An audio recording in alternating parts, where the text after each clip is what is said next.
for it, are you aligning with the CGN, or you have a contrary perception about it? I'm incompetent to hold whatever directive she gives as not right. But that does not mean I cannot hold my private opinion. I'm entitled to that by law also. The Nigerian legal system actually has its roots in the British legal system.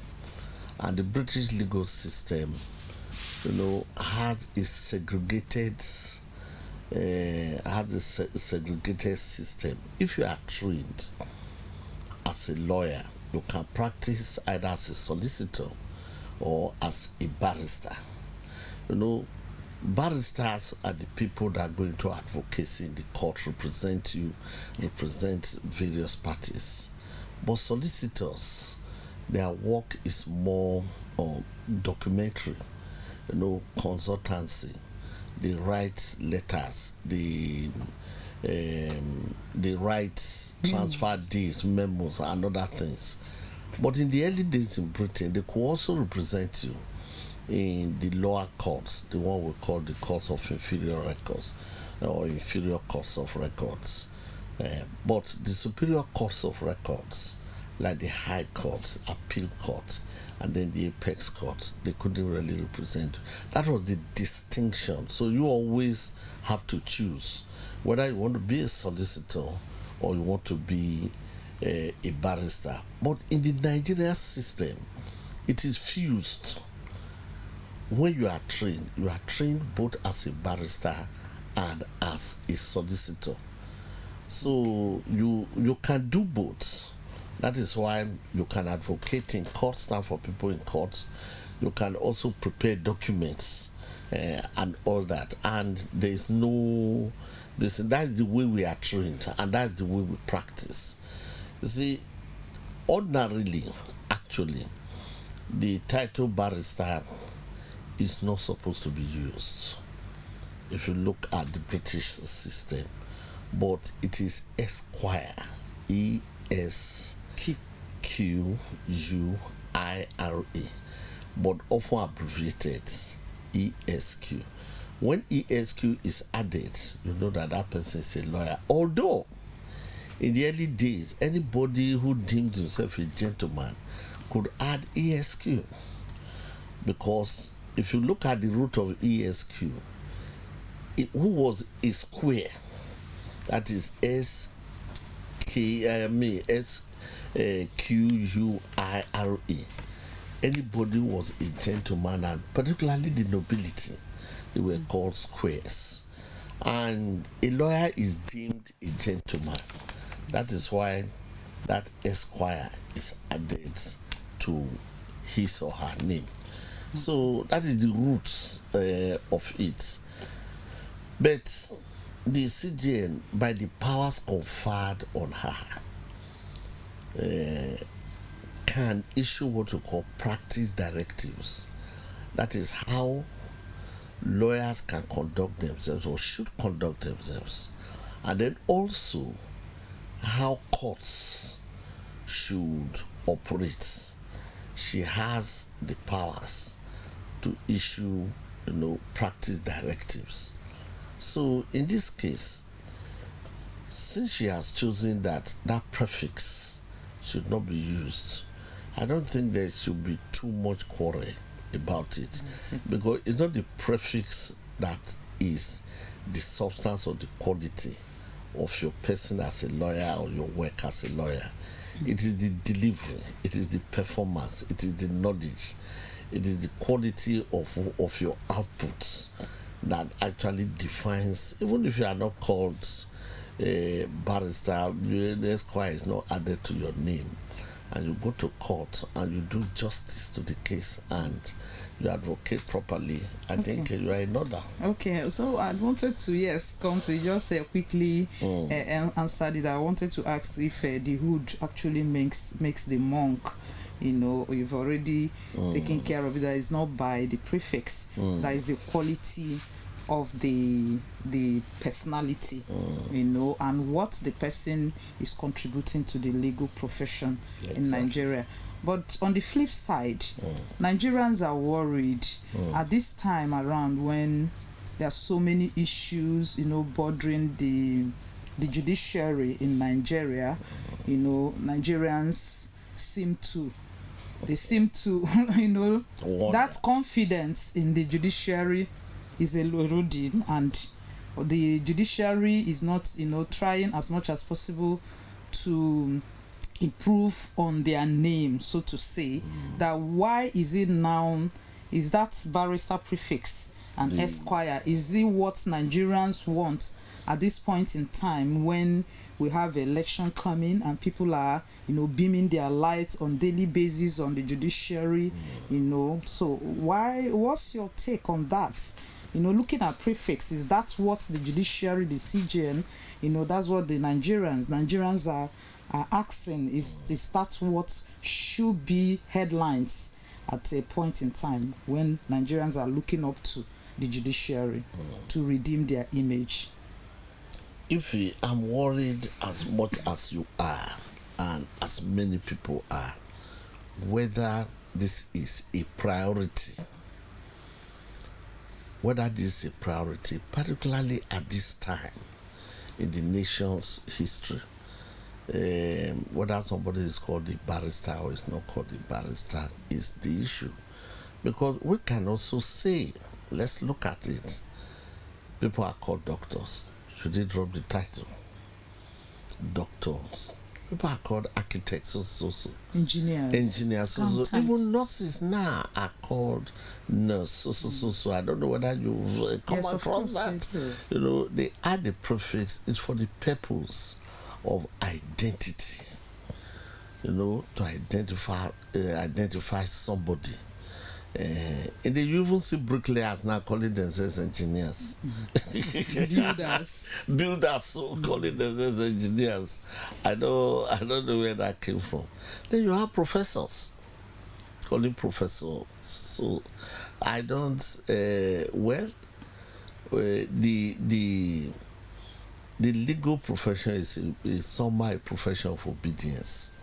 So when the CJN has rules, we are really not in a position to disobey, and many of us really do not care what we are called, whether barrister, we are not called barrister, or esquire or not. So that is that. But to me, I don't think. That's why I said I'm not in a position to condemn or upturn what the CJN has said. I'm not competent to do that.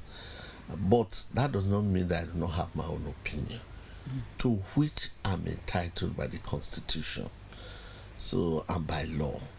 And I do not think that is a priority for now. I just do not think. You should be thinking of how you set the judiciary, make them prepared, because we're having an election next year. We are going to have gubernatorial election, National Assembly election, and State Assembly election. How to set up the panels, how to give guidelines, how to make them foolproof, how to make them corruption free, and then how the judiciary can really make people have confidence again as they did before. Because to ignore the fact that people's confidence in the judiciary at the moment has been shaken, I mean, is playing the ostrich. And I feel that is what should be the priority. And they have to improve the lot of young lawyers, their remuneration, and all that. And how to create opportunity for young lawyers that have left the law school to work, and how to create legal departments in various places that can employ and use these young lawyers and other lawyers that are struggling and that are battling, because it's not easy. Let me tell you one thing: we are not allowed to advertise like other people. Even the size of our signboard. I wanted to talk about the signboard. Yes, You see, small. but it's always conspicuous. So, what advert again do they? It's small. We cannot write signboard like that of somebody selling motor spare parts or even hospital. The size of the signboard is prescribed by law. You cannot go and do one outlandish signboard. You cannot publish in a magazine that people should come to your chambers. You can only print complimentary cards. So we have no means of advertising ourselves, and they feel that bearing the name barrister, you are not even allowed to wear your wig and gown outside the court premises, because it is taken as advice. The late Ganifa Wehime was arraigned before a panel, and I think even charged to court, because one of his publications about his chamber, appeared in one foreign magazine. Really? So that he was going to be disciplined for that. So because it was taken as advert, which is against the provision, which is against the ethics of the profession. What they feel is that if you are good, and if people want, they do not want to hold the competition of advertising, and also is to provide a level playing ground for the senior lawyers and the younger lawyers, because the senior lawyers might have more money, more wherewithal to advertise themselves, but the younger lawyers might not have. Let people just know you and come to you.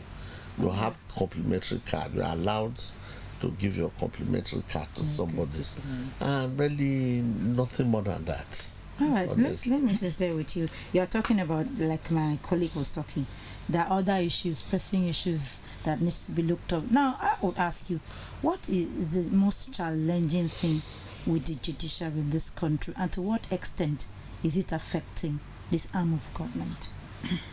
It is the erosion of confidence by by Nigerians. The confidence in the judiciary has been shaken, shattered, and eroded to a very large extent. We are at a very low ebb when it comes to confidence in the judiciary, because of semi-political decisions that have really infested that arm of government. And we are lawyers. We do not feel that the judiciary has asserted itself enough as an independent arm of government. Because there are three arms of government, and we are told that these three arms, by the civics, I was taught right from primary school, that they are equal and independent. No one is superior to the other. So what I see sometimes, I don't know whether it is self-censorship that the judiciary is imposing on itself. Give the judgment. If anybody is not satisfied, let them go on appeal. If they win, okay. If they do not win, it's not your personal matter. It is a matter that you decide on with the evidence before you and with the law clearly spelled out. Give the judgment. Why? Look, the judiciary that has produced more chief justices outside the country, Justice Omosu from this very state, was the chief justice of Gambia. Okay. Udo Udoma was the chief justice of Uganda. This one of that Aguda was the chief justice of Botswana. If even up to this time, there are many Nigerian judicial officers that are serving in different countries because of the confidence they had in our judiciary. But that was because of the way the judiciary positioned itself, even under the military. That is what baffles me. You see, the military could abrogate the legislative arm of government, Yes. and subsume it Using into a decree. yes, using decree. But even those decrees, we are still challenging courts. Yeah. Uduka Irabo, a journalist from the Guardian, and his Chris colleague, Anyanwu. the Chris Anyanwu, the military decrees were even challenged, and sometimes judgments were given against them, and they were allowed to stand. So it's a case of, I don't know whether What has really happened between that time and now that you see there's deterioration, things are breaking down? What really accounts for this? It is up to the judges to say, because I cannot enter their mind, honestly. But I feel that the judiciary should do more to actually restore the confidence that has been eroded, because the Nigerians do not have they looked up to the judiciary as their last hope, and sometimes that hope was shattered. And right now, if I tell you that majority of Nigerians trust the judiciary, it's a lie. We know what people say to us in the street as lawyers. We even know what clients say to us. Clients will tell us, well, let's go to if they will allow justice to prevail. Okay, so still talking about that, the phrase. Before you ask the question, when we come back, you continue with All it. right. Let's take a break. We'll be back shortly.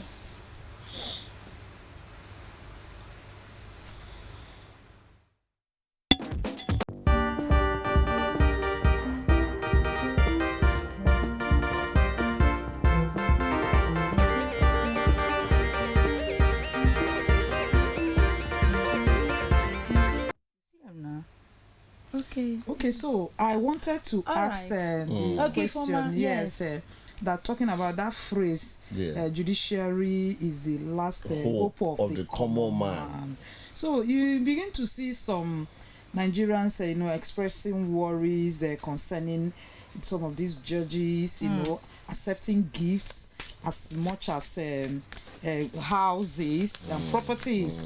And don't you think these are the issues? These are what's really attract. Who pays the piper takes the tune of the pipe. So didn't you see it influencing excuse me, some of their decisions when you talk about these judges in quotes? Exactly. You see, I feel that although on paper we have been told that there is a financial autonomy for the judiciary, and I feel if there is actually financial autonomy, the judiciary should operate on these budgets, and they should insert in the budgets renovation or provision or building of houses, decent houses for judges.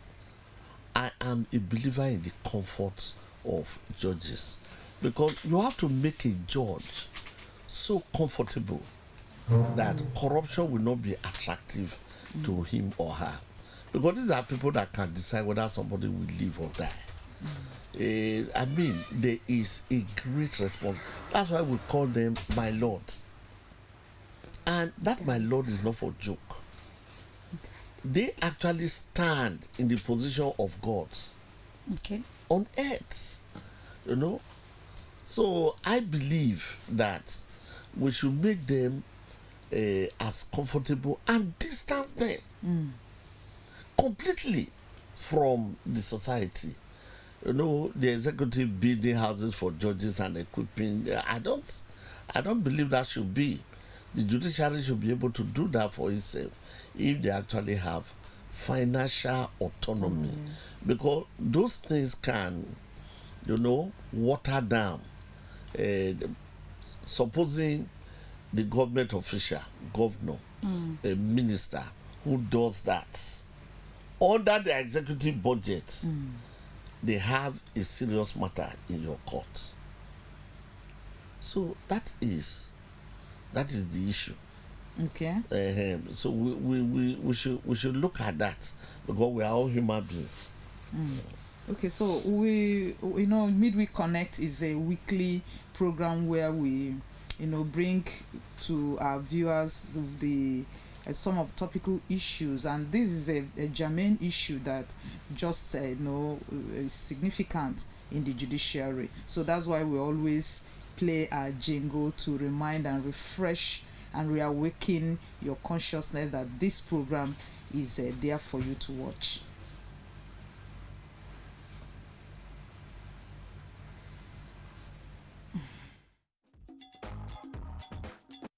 Do you live in Aduawa and environs, or you need a conducive and open field in Aduawa for your wedding receptions, birthday parties, annual ceremonies, family or corporate events in a serene and conducive environment that is close to nature? Then look no further. NTA Benin Aduawa is a place for you.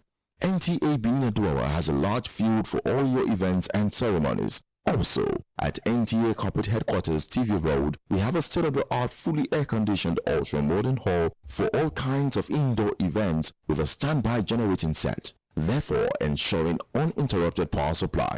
We also have NTA Pavilion for all outdoor events at the same venue.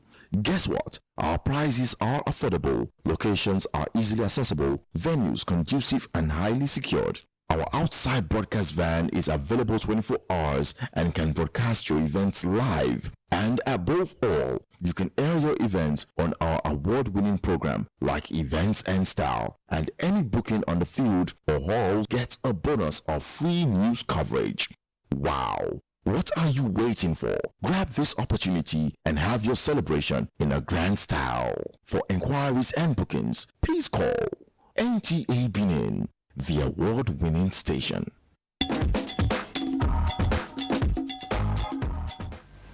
Okay. It's still Midweek Connect on NTA Benin, and of course, it's a program that we listen to viewers out there, what they have to say and their contributions. And you can please call the number 0703-695-7086. I repeat, 0703-695-7086. And the former has another number, 0810 09042594594. 08109042594. So, Barrister. Yes. Greg Iyayi Esquire. Let's start it from here. Okay. I want us to come down to Edo State now, talking about judiciary and their processes. Before now, kidnapping, banditry, cultism have been ravaging the state, and the state governments have been using several methods, to fight this menace. And the one of them significantly is the establishment of the special courts. Yes. So, as a legal practitioner, how do you see this special court? They will adjudicate the law, give it accelerated hearing, and prosecute, the offenders. So, how do you now see it? That time frame that is very short. So many Nigerians are raising their eyebrows as in, why will it just be like that? You don't consider humanity, trying to give people that sense of hearing before you execute. So how do you see that law coming from the executive arm of the government? Well, I feel that people have misgivings, but they should seek clarification and information. They are called special courts not because they operate on any special law. You see, it's the regular courts, high courts, that is vested with the authority to try those matters. But it is a dedicated court. Dedicated, that means the cost list or the matters they try, they are actually only related to violent crimes like kidnapping, armed robbery, and so. They don't try civil offenses. So, and that gives it speed, because the cost list is not loaded with other matters, civil matters, or even some other criminal matters. This one is dedicated to kidnapping, armed robbery, abduction, violence, banditry, cultism, Those are the only matters they try. That gives it enough time to act. And let me say this: the shortness in the period, you may call it shortness in the period of the trial, is very, very good for both sides. Okay. One, like 2 weeks. yes, if you are not prepared for your case as a prosecutor, you don't charge somebody to court. Okay. You don't charge someone to court when you are not. We have gone to court. Sometimes the prosecutor will say, you will be present, will tell you that they are not prepared for that case at that time. Sometimes they will tell you that the witness they wanted to call is not available. Sometimes they will tell you that the document they wanted to use as evidence, they have not been able to. You go on adjournment, and sometimes you are furious. You have read all the night, you have looked through the books, you are locked and loaded and ready to go, and they will just deflate whatever it is and tell process. you that, the entire process. But now, if you are a prosecutor, you will have to get your act together before you come to court, because the timeline is set, is there. And then also, these detaining people, I have done a case where someone was detained for over a year, a university student. Wow. Criminal case? A criminal case. Okay. You know, was detained for over a year because there were adjournments. Adjournments. At the end of the day, how did the case end? This was a high court case. It was a no case submission. That the boy did not even have any case to answer. At the end of the day. The prosecution could not even provide any this thing. So we didn't even have to enter into defense. Because from what the prosecution has submitted, the boy don't even have any case. Doesn't need to enter the witness and box. He has to wait. And he spent over one year in detention. So what I'm saying is also good for the defendants that are going to be prosecuted, that within a short time you will know your fate, whether you are free or you are not free. And if you are not free, you start serving your prison sentence immediately, because the idea of having to spend over a year, some 2 years, some 3 years, trial is ongoing. So you have not even been convicted, but you are in prison. So it is beneficial for both sides. The prosecutor, you have to be on guard. The defense, you also have to be on guard. And then for this, the defendants, it's good. You don't have to spend endless time in prison. Okay, so let me give it to. So we are looking at something. No, we were talking about the NCGN having something to do, coming up with maybe professional ethics, how lawyer, legal practitioners should go about their duty. And then we were looking at the ban. I learned that in 2015, the National Committee of NBA had once mentioned this issue of title. Probably it was an issue at that time. And then it was dragged until 2026. Now, beyond this one that has come up, we have a new leadership of NBA in the country. I gather that it was very controversial before they even brought in the NBA leadership. And somebody was like, if lawyers themselves are having tussle trying to come up with leadership, then something is wrong. But let's look at this leadership has come on board in Nigeria. What should the new NBA leadership be doing? Because we are talking about refining the legal system to ensure that people have confidence in this arm of government. It's okay if we have anchored that discussion on the special courts, because this is very relevant for Edo State citizens. Please have confidence in the courts. The what the governor has done is beneficial for everybody. They are dedicated courts, so that gives it speed in terms of trial and judgment.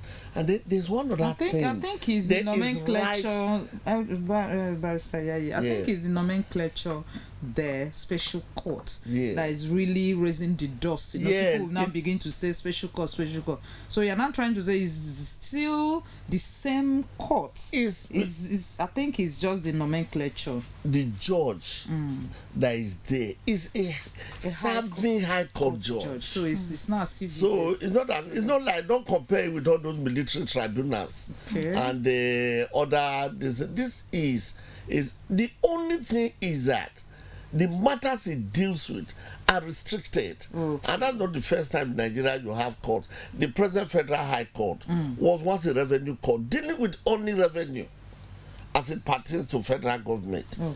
So this one, and then the other thing is that there is right of appeal. It doesn't mean that if they sentence you to death that but our governor is very reasonable, and that is why he didn't create any court with separate laws. Using the normal laws, putting in a serving high court judge that he met, and then they are using the premises and the assets of the normal courts, and they are using the normal laws that exist. The only thing is that you will be the death penalty, then also the demolition of forfeiture or demolition of the property that is used in the crime, and then forfeiture of the proceeds of the crime to the government. And there's right of appeal. There's right of appeal. When judgment is given, you can appeal to the appeal courts. And if the appeal court doesn't give you the kind of verdict or judgment that you expect, you have right to appeal to the Supreme Court. Okay, so you're talking about appeal now in this special court. I can see you are very passionate about discussing about this special court. I'm so happy that you are able to, especially we were already discussing this program, but you were not the person that appeared that day. So it's a privilege that we will have you today to really expatiate and give your perspective as a seasoned legal practitioner. So talking about this that law court now, that's a special court. I think people will now begin to understand that it's not as if the governor, had another court that is just the same this thing. But what people were pointing out, frowning at that period is the issue. I don't know if it's a communication gap, or social media frenzy that most times bring about all these conspiracies. Talking about that the governor inside that same special court, that if anybody is convicted, they will now come to an open like a ring road that ring road axis and execute the person. So people are now looking at, are we in the military era that you can do that kind of? So we just wanted to throw more light on this issue to now educate the listener out there when it concerns to this special court and some of the applications and the processes then. I'm not holding brief for the state government, but let's be fair to him. He never said that. Then let me say this: if you have right of appeal and you do not appeal, it means that you accepted the judgment, and the judgment will be executed if it's death penalty. Can it be possible within these 2 weeks, the time frame? No. Is, you see, the period of judgment, the period of appeal starts after judgment has been given. After judgment has been given. When the judgment has been given, you have a period within which you appeal. It's usually about 90 days for a high court judgment. And then in some cases, some civil cases, 30 days. But if you do not appeal within that period, it means that you have accepted the judgment. And the judgment, whatever it is, will be executed. So this is very important, that people still have right of appeal. And the governor never said you do not have right of appeal.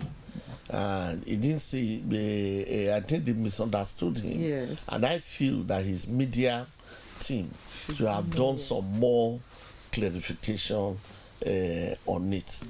Okay, so adjournment now.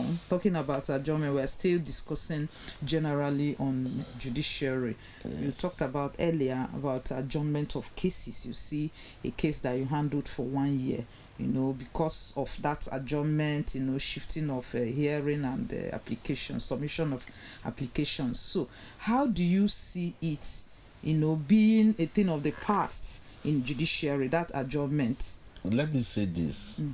Because Edward was talking of the new executive of the NBA. What I feel we should press for, our courts are short. The shortage of judges. You can imagine sometimes one judge we hold court in Irua, hold court in Uromi, hold court in Ubiaja. How far does the government want to take the judge? This is a judge that will come to work 9 o'clock. And sometimes sit there till 2, 3. Sometimes maybe with only 30 minutes tea break to stretch his legs or so. I mean, you don't treat judges like that.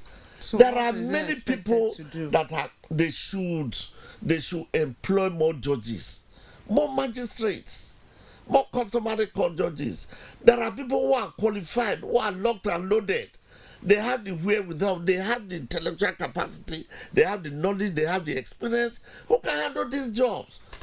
And employ more judges, create more courts. And then the dispensation of justice, because we are told that justice delayed is justice denied. So you keep people, that's why there's adjournment. There are sometimes, just go to courts, you will see court lists. One judge, we have 20-something cases to adjudicate on. Some of us do not know the problem in the judiciary. What is the government doing? Why not appoint more judges? There are qualified people who should be judges. Okay, maybe if you really want speedy dispensation of justice, you cannot rule out issue of having enough judges. How can one judge be rotating different judicial divisions? All right, so by way of wrapping up, I know that from now I will be addressing you Greg Yai Esquire. Of course, because I wouldn't dare try to say barrister again because it's out you say he's comfortable with the barrister. He's out of the way. So by way of he's out of the way. He doesn't have a billboard, so that he's comfortable with. But we know your competence. Yeah, like you said, it's about competence. Yeah. What you have to bring to the table, what people know you for. It's not really about the title. So, what are your closing thoughts as we? My closing thought is that Nigeria should think less of titles, and think more of, what they can bring to the table. Chief Doctor, so, Reverend Professor Apostle, so. Let's look at the US. You hear T.L. Osborne, Billy Graham's, Oral Roberts. You don't hear all those big titles. So please, we should be less title conscious. Some people even just go to law school just to get this barrister and never added, and some of them have never entered a courtroom. Any court, please. Probably because sure Nigeria, just like you said, Nigeria gave them that platform that you can be barrister and esquire. All right, thank you so much, Greg Yai Esquire. Yes, like what you said, I think we should be less conscious of titles in the society. Of course, that the Nigerian society, I've had to experience somebody, you just call the person by name, he frowns at you whether you don't know his title, that you should call him by his title. So I think what really matters here is what are you bringing to the table, what are your contributions to the growth and development of your society. That really counts. With all that we are having in the country, please, whatever profession you're practicing, ensure that you contribute your quota meaningfully to the development of that space. Thank you so much. We look forward to having you. Of course, we know that you always oblige your presence whenever need arises. Thank you so much. I will send my bill. Until we meet again next week, Wednesday. Until then, bye-bye.